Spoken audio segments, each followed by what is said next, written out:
Meus irmãos, eu quero convidá-los para a leitura do texto que servirá para a nossa meditação. Nessa ocasião, trata-se do Salmo 52. Por favor, abra sua Bíblia comigo, nesse momento, no Salmo 52. Aqui na igreja, nós estamos conversando, sem pressa, sobre a vida e a trajetória de Davi, considerando os textos dos livros de Samuel e também os Salmos. Hoje quero meditar com vocês sobre o Salmo 52 e sobre as lições que devemos e podemos aprender com esse Salmo. Salmo 52, ele possui 9 versos. Faremos a leitura de todo o Salmo a partir de agora.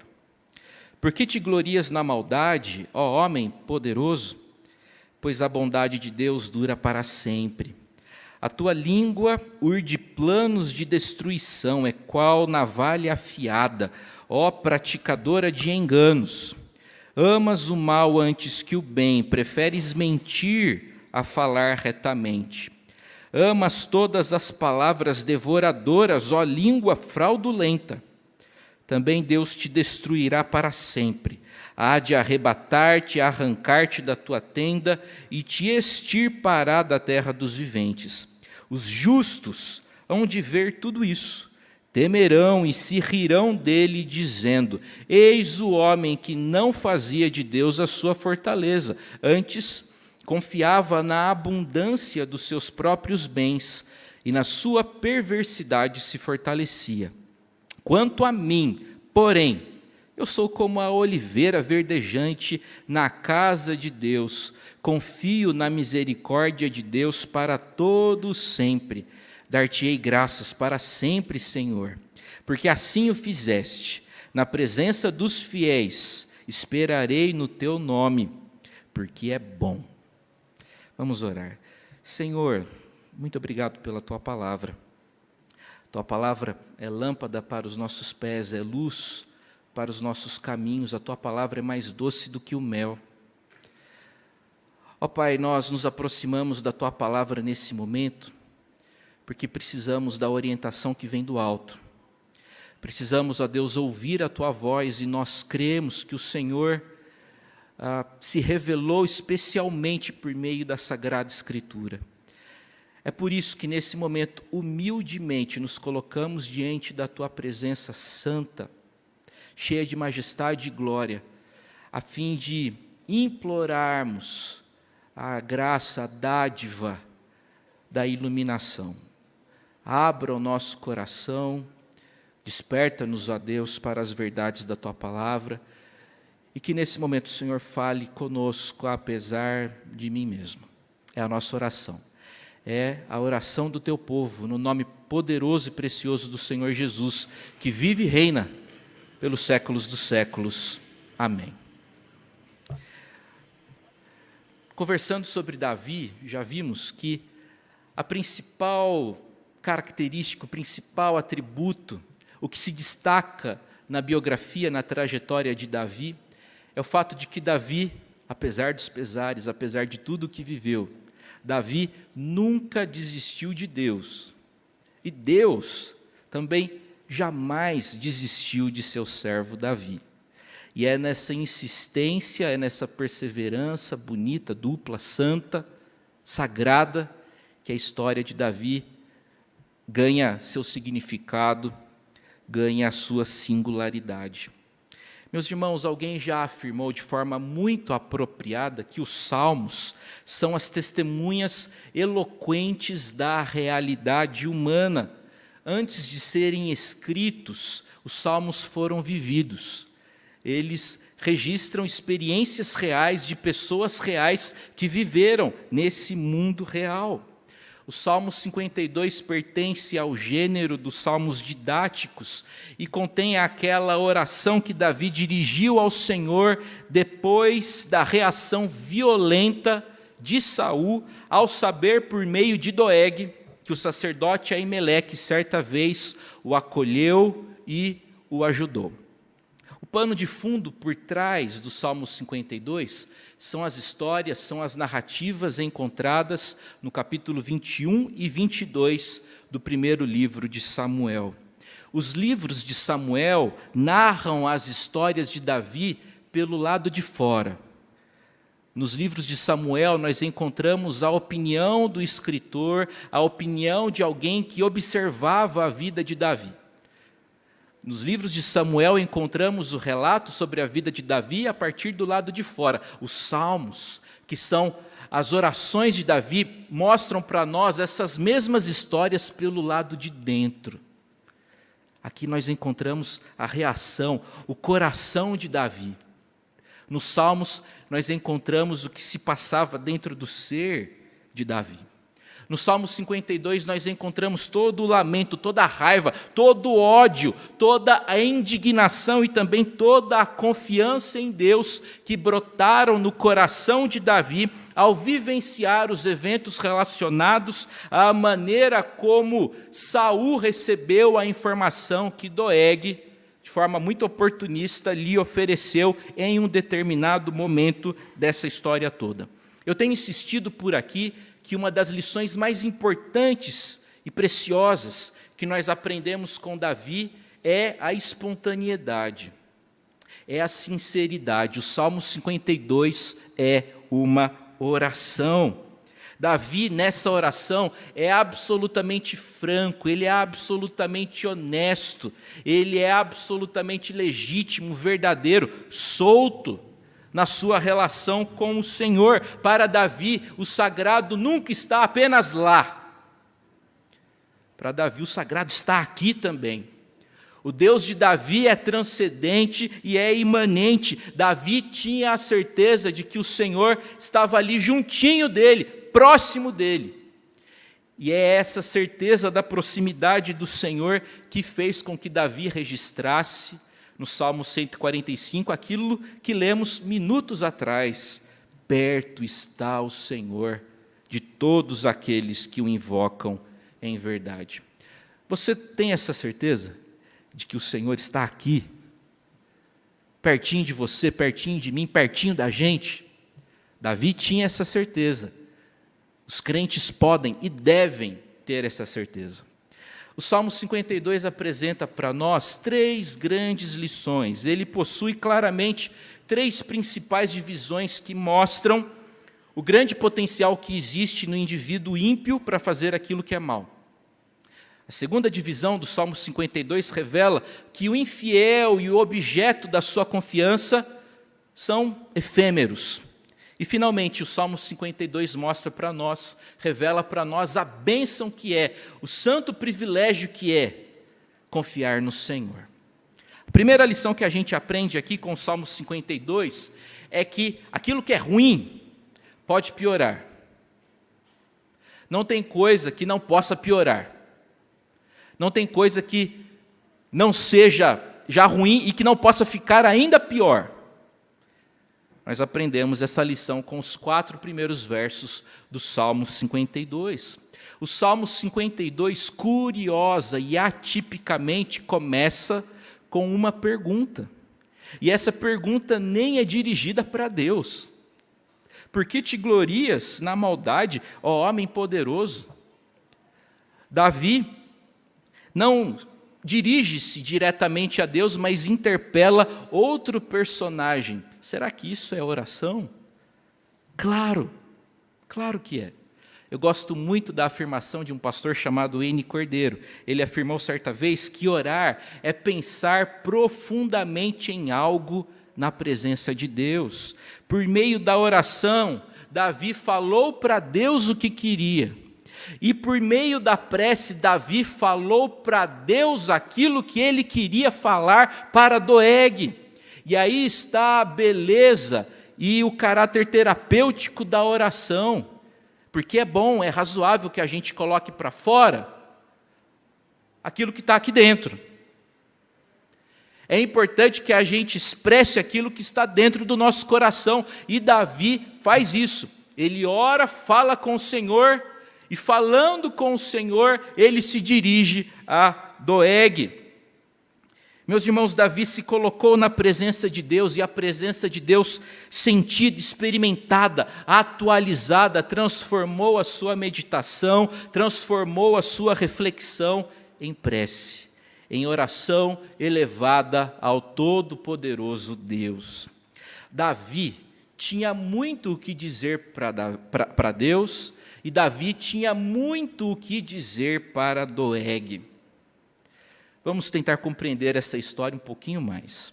No capítulo 21 de 1 Samuel, nós lemos que Davi foi para o santuário em Nob. Ele esteve com o sacerdote Aimeleque.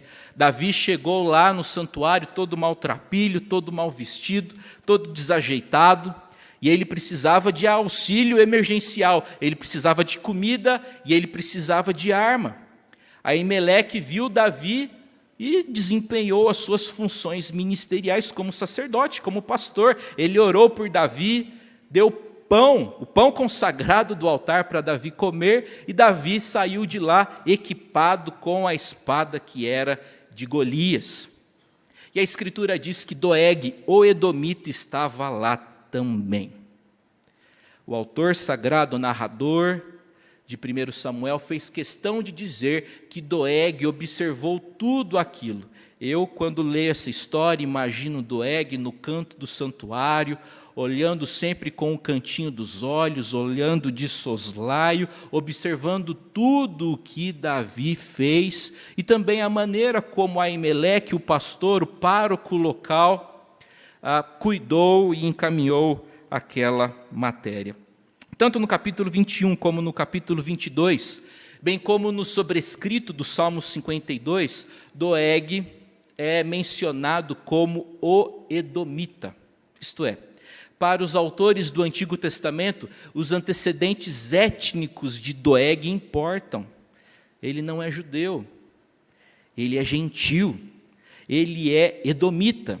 E os edomitas eram, historicamente, inimigos do povo de Israel.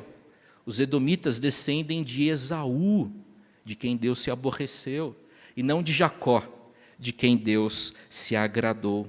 O que Doeg fazia no santuário em Nob? Em 1 Samuel capítulo 21, verso 7, lemos que Doeg estava ali detido perante o Senhor. Isto é, ele estava cumprindo algum protocolo religioso, talvez participando de algo relacionado à penitência ou purificação. Apesar de frequentar a igreja, Doeg não tinha, pelas atitudes que tomou depois, Doeg não tinha interesse nenhum em Deus. Provavelmente Doeg adotava uma postura religiosa apenas para ganho pessoal e para legitimação no âmbito político. Ir na igreja, frequentar o santuário, observar os protocolos religiosos do judaísmo, essa era a melhor maneira dele obter algum tipo de confiança por parte dos israelitas. No capítulo 22 de 1 Samuel, encontramos Saul querendo notícias do paradeiro de Davi.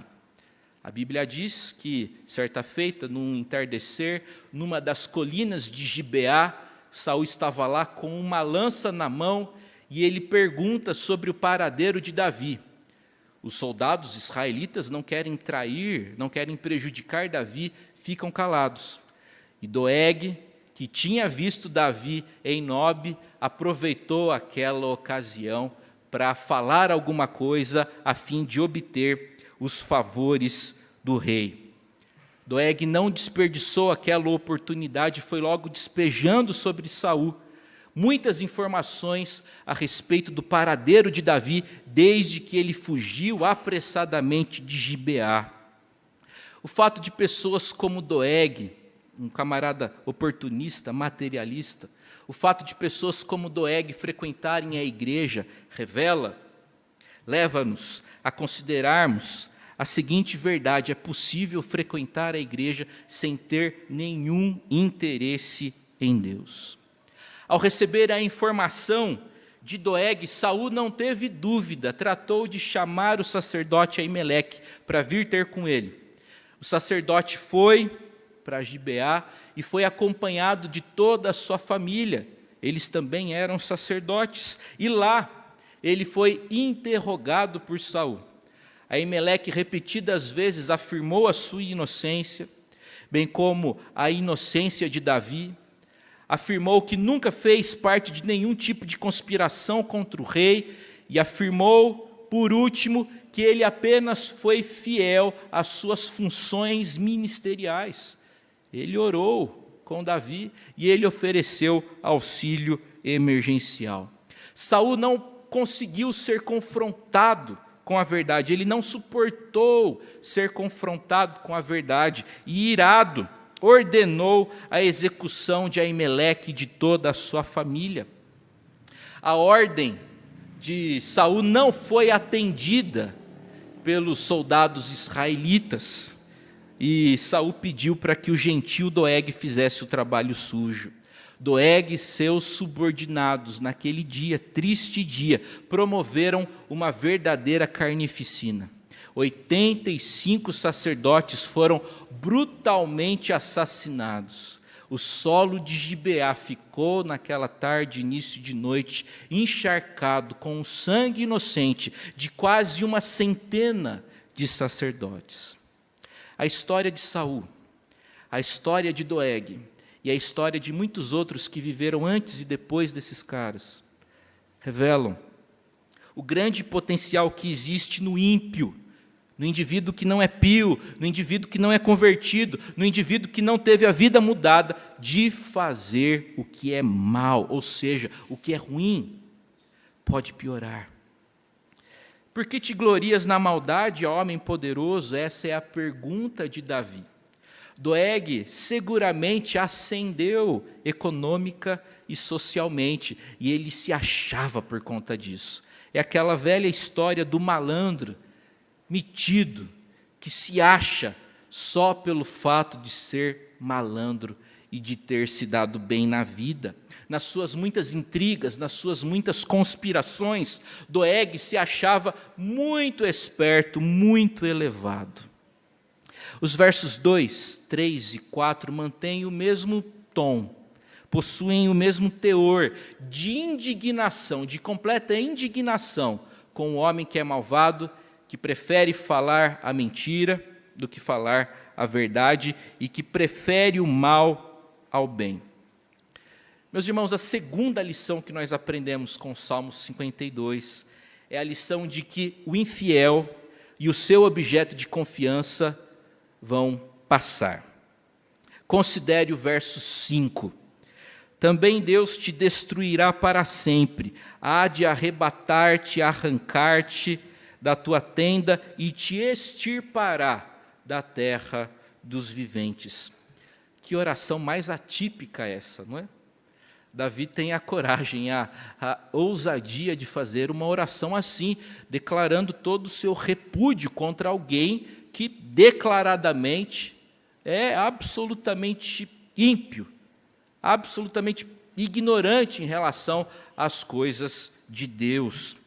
Esse versículo é importante para compreendermos o Salmo 52, pois ele marca o ponto crítico da experiência de Davi ao refletir, ao pensar, ao considerar acerca do tema da malignidade do coração humano.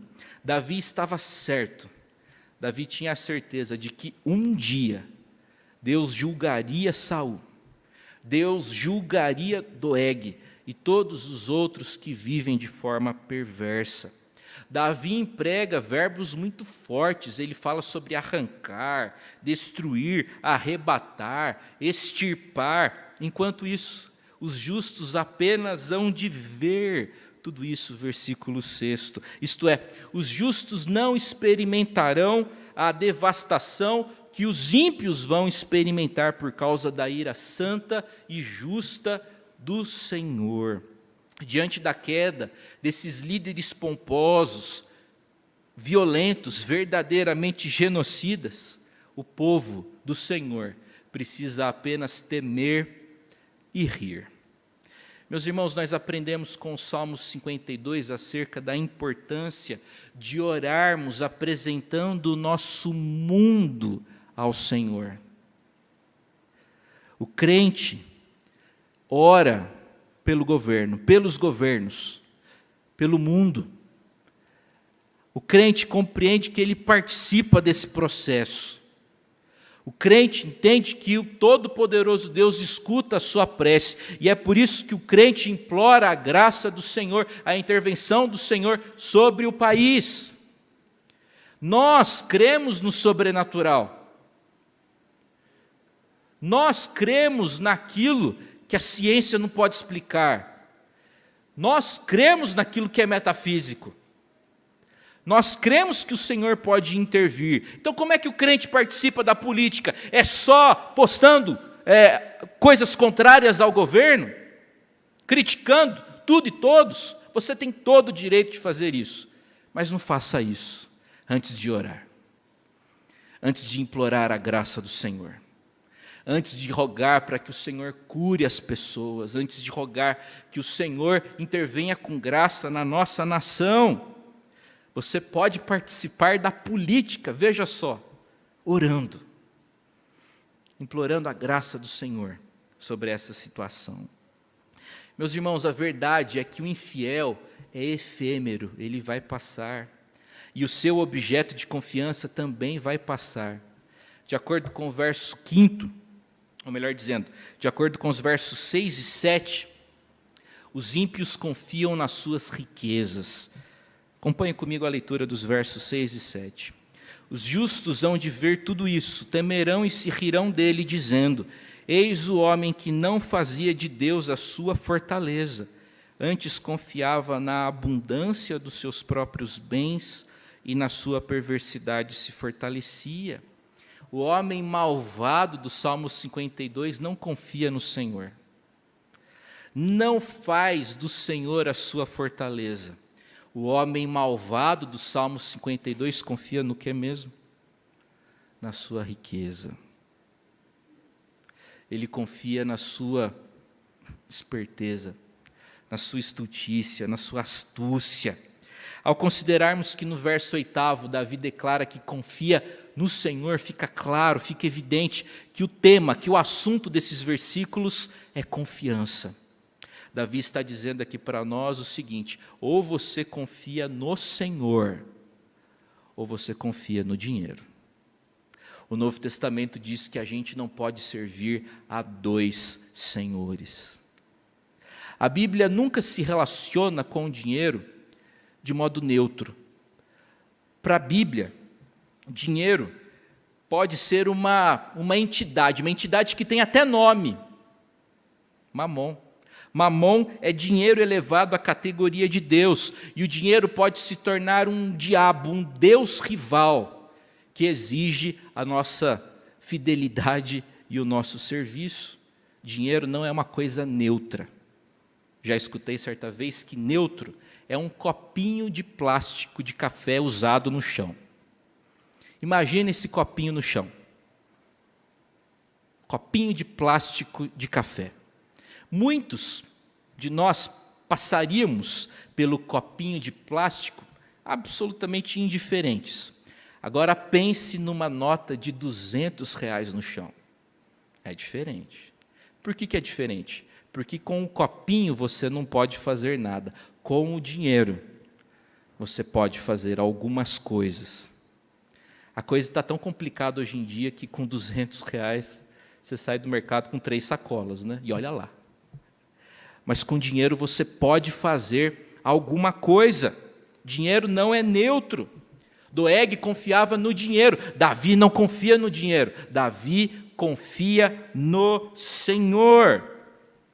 Davi confia no Senhor. O autor de Eclesiastes fez observações oportunas sobre o dinheiro, e ele afirmou lá no capítulo 5º que o amor ao dinheiro só traz insaciabilidade. Eclesiastes 5,10 diz: quem ama o dinheiro jamais dele se farta. Doeg vai passar, a maldade vai passar, e o objeto da confiança do maldoso, o dinheiro, isso também vai passar. Essa é a segunda lição que aprendemos aqui. tanto o infiel como o objeto da sua confiança são efêmeros. A terceira e última lição que aprendemos com o Salmo 52 é que confiar no Senhor é uma bênção. É um santo privilégio a gente poder confiar no Senhor. Eu fico imaginando como é que o infiel, como é que a pessoa que não conhece a Jesus tem atravessado esses dias que a gente tem vivido. Deve ser triste demais não ter no que se apegar, no que confiar, no que acreditar. Conhecer o Senhor e poder confiar no Senhor, isso configura-se como um presente do Senhor para nós. É uma bênção, é um santo privilégio. Nós podermos confiar no Senhor. A oração de Davi começou de um jeito e está terminando de outro. E que bênção é quando isso acontece com a gente. Que bênção é quando a gente entra na igreja de um jeito e sai de outro. Quando a gente entra na igreja brigado e sai reconciliado. Quando a gente entra na igreja desesperado e sai daqui aliviado. Que bênção é quando a gente começa a orar fraco e se levanta, fortalecido, renovado. Davi começou a oração falando de Doeg. E ele termina a oração e ele nem se lembra mais de Doeg, nem de Saul. Passou isso no coração dele. Ele fala é dele. Ele fala é dos seus votos. Ele não confia nele mesmo, ele não confia nos seus amigos, ele não confia nos recursos que ele dispunha, ele confia no Senhor. E ele se sente como uma oliveira, mas não é qualquer tipo de oliveira. Não é uma oliveira acabada no final da vida, ou que nasceu em um lugar qualquer. Ele se sente como uma oliveira verdejante, plantada num solo sagrado da casa do Senhor. É assim que Davi se sentia.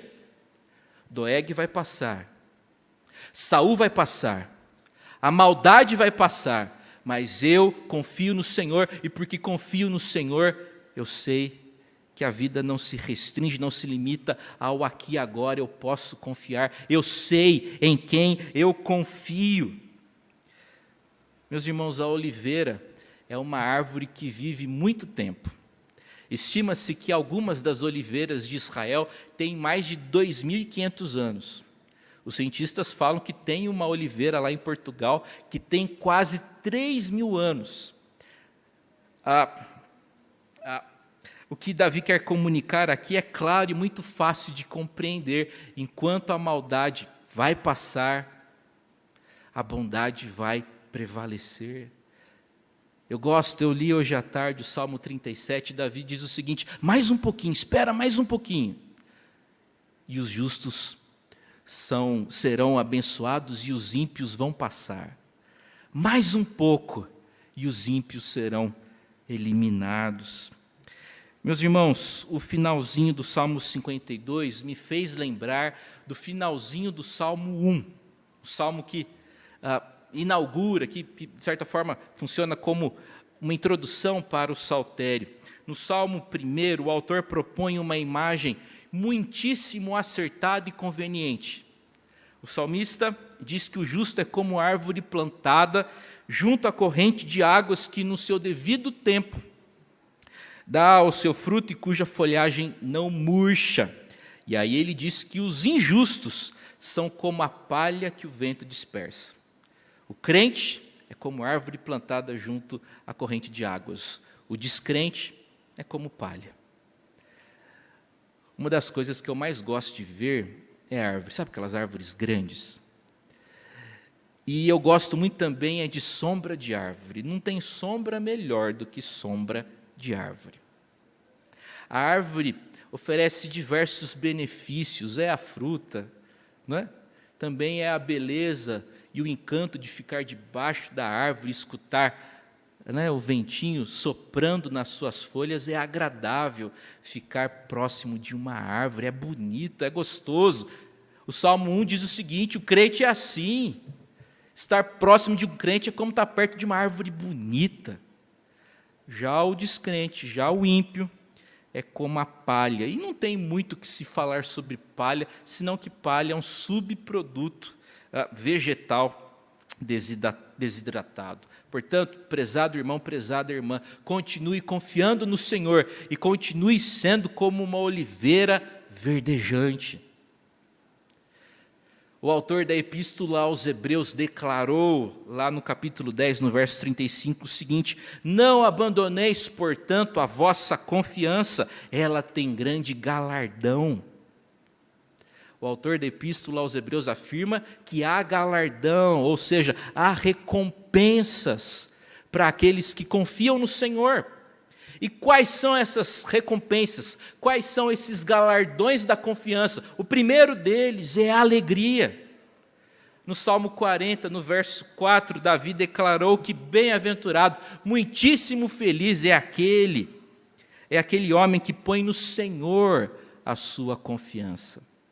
O segundo galardão da confiança no Senhor é paz de espírito. No profeta Isaías, no capítulo 26, no verso 3, lemos: tu, Senhor, conservarás em perfeita paz aquele cujo propósito é firme. O terceiro galardão, o terceiro presente da confiança em Deus, a confiança em Deus produz firmeza. Você se lembra do início do Salmo 125?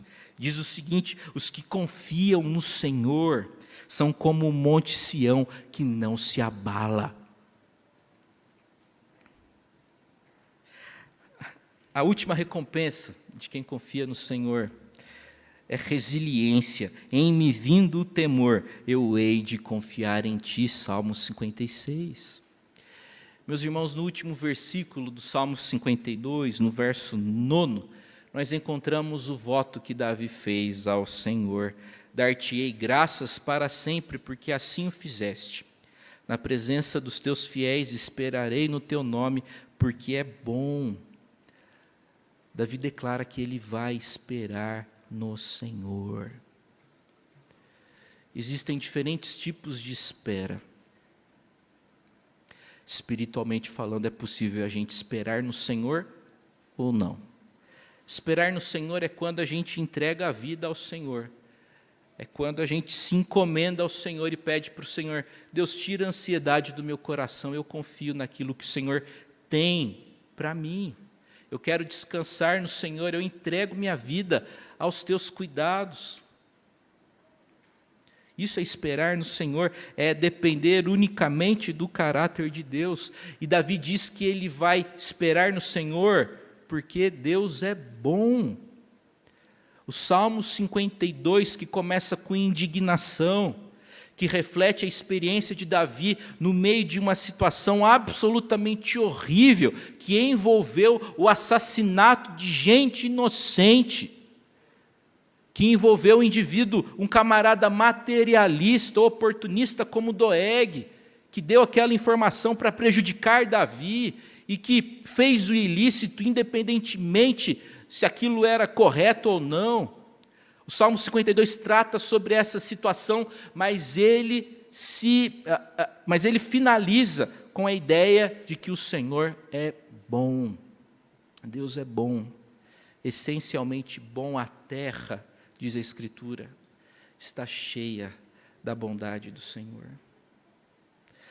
E nós temos condições de ver a bondade do Senhor muito claramente.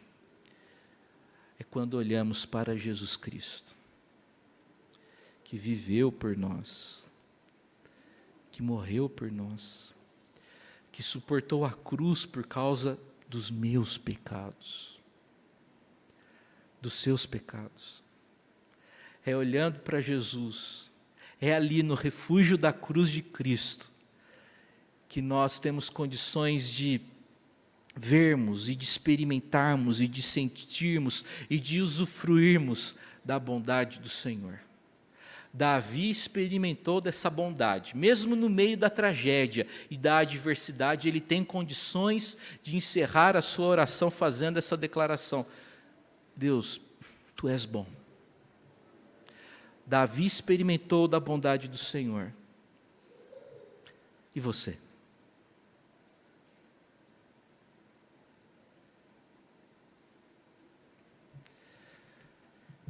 E você?